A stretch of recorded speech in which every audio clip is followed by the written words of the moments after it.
The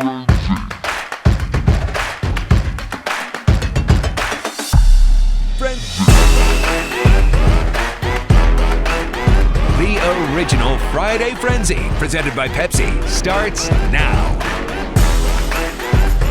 Well, hey, welcome in for another original Friday Frenzy, week 9, the final week of the regular season. Regular season's in the books, Adina. We finally made it. It's crazy. It's crazy. It's things we started with in August 9 weeks ago. Didn't know who was going to be in the playoffs. We now know teams in the playoffs. And the first round of playoffs starts next week. We'll find out where they're playing later on tomorrow. Yeah, it's going to be exciting. As always, we're going to reveal our WAND Athlete of the Week, who has had a remarkable start to this season, hoping for some postseason aspirations. Yes. Later on, Mark Tupper's going to step in and talk about Illinois hosting the top-seeded, the Washington Huskies, going on the road out to the Pacific Northwest. So it's going to be interesting. Not to mention, you got those brackets being revealed tomorrow morning. That's right. Well, let's waste no time. Get right to the highlights. We start with our WAND matchup of the week, a battle between two teams in the CS8, Springfield and Glenwood. The Senators welcoming undefeated Titans. First drive, Glenwood, fourth down, bootleg. Colton Knadler finds Henry Rose in the end zone for 7-0. Springfield would answer. Brody Scheffler zips it to Cale Thurman, and he would make a man miss and bolt in for the TD. We're tied at 7 apiece. Titans right back in it. Knadler tosses one right into your living room. Blake Lennon runs it under it and scores. Glenwood back up 14-7. A back and forth game we have. This time Scheffler's going to keep it himself. The read option, he darts in for 40 yards for 6, 14-14. And now the Senators defense making plays. Grady Mueller coughs it up, and Jacob Greco is Johnny on the spot. And we have, what do you do after a takeaway? You take the shot. Nobody within 20 yards of Thurman. Springfield 21-14. Glenwood would come from behind in the second half to stay undefeated, winning 38-28. We played much better in the second half, and again, great job by Springfield. They played a heck of a football game. We made a lot of mistakes in the first half and fewer in the second half. We got a lot of improvement we got to do. If we want to last long in the playoffs, we better play better than that. And tune into the Frenzy 15 for more from Ben and Coach after the win. And down south, Tuscola playing for seeding as they face Leroy. Warriors Dylan Gracetz with the handoff, and he's going to go up the middle, breaks away from all of the tackles and the pile, and he would be gone for about an 80-yard touchdown. No one in his view. He was gone for the long touchdown. He puts Tuscola on the board first and let the lights go down on the field.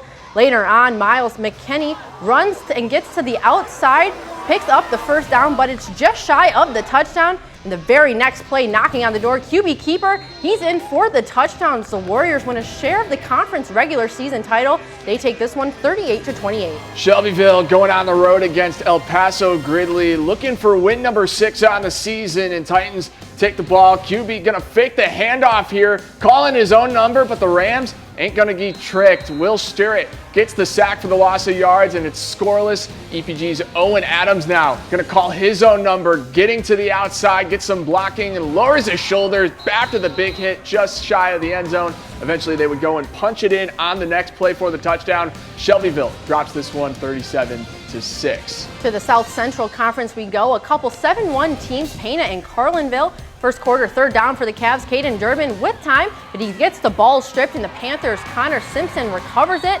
And all defense early in this one. Third down again for the Cavs. And again, the defense is getting to the QB. Tyler Wrench gets the sack to end the drive. Later on, Caden Durbin takes the handoff, and he's going to bob and weave away from defenders, turning on the Jets, and is gone for the touchdown. Pana up 7-0. The Panthers go on to win big 43-26. To the Sangamo Conference, Williamsville and Pleasant Plains. The Bullets looking to stay undefeated as they took on the Cardinals. Williamsville with the ball. Jackson Sanders looks for the receiver, but he's picked off by Pleasant Plains' Zachary Wilson, and he would get a nice little return there before going down. And later on, Sanders again, this time he's going to have time. He connects to Mason Johnson for the long pass. He's gone for the touchdown. The Bullets offense rolling tonight.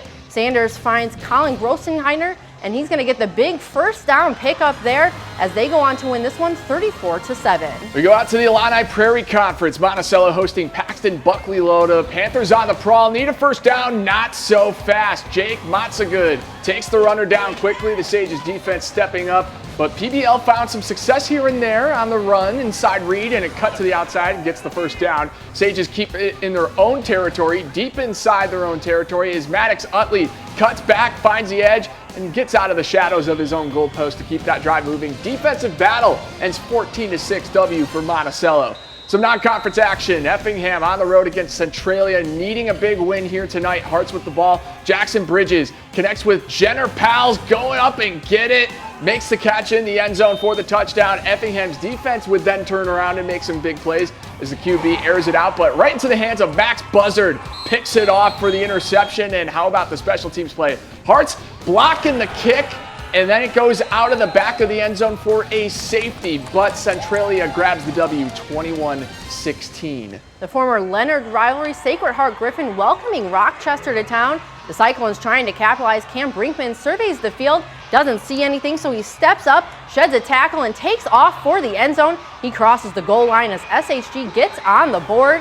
And Rochester's going to try to answer back. Caden Stout takes the handoff. He works to the near side, and he finds a seam. Only has one man to beat and manages to evade it. The tackles and gets the long touchdown. SHG would take over again. Brinkman is going to drop back. This time has protection. He airs it out deep. Drew Ward is able to haul it in for the catch and score. The Rockets fend off SHG 31-28. Mohammed Seymour entering the night with 5 wins, taking on Rich Woods. The Dogs were hungry. First drive of the game, it's Cade Ashby finishing off the effort with a short Russian score. Mohammed not done yet. This time it's on defense. Throw over the middle, and it's picked off by Talon Decker. Taking it back the other way, pushed down just outside the red zone, but picked up in a turnover thrown there. And another possession ends up leading to more points for the Bulldogs as Marco Casillas tacks on another touchdown for Mohammed Seymour as they end their regular season with a 63-14 win.